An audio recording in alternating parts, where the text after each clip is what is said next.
I'm Andy, and I am currently chaplain to the Royal Veterinary College. One Body One Faith is both a campaigning organisation and an educational organisation seeking to educate the church about what inclusion means and also push for change within the churches. It's not the only LGBT inclusive faith charity, but it's the longest serving LGBT inclusive faith charity. It's done phenomenal things over the years. I think it's over 40 years now.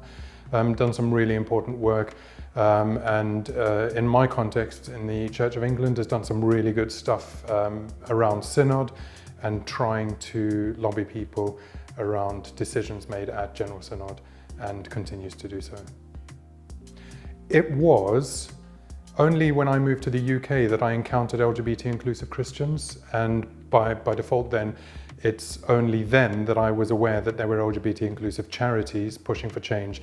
So it's been vital in my own history in realizing that there is more than just one gay in the village, but also realizing that there is a need for change and how to move towards it and how to bring it about.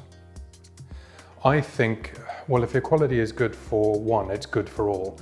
And so bringing an organisation, or being an organisation that brings about change that moves towards greater equality in churches is obviously going to benefit everybody. We end up with more talent to draw from, more people to work within the organisation, more skills, more gifts, if we draw more people in across the spectrum. So it's pushing equality for everybody.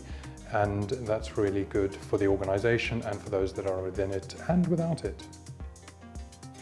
I think it's really interesting because although we are moving towards equality, we're also seeing a greater pushback, not only in the church but also in society. So there are some real challenges there, and I think that means that the charity really has to work towards more and more education, but also there are more people involved with more kind of conservative views coming out in the open. We've also seen more people being willing to engage with activism and campaigning, so I think there's some real opportunities there.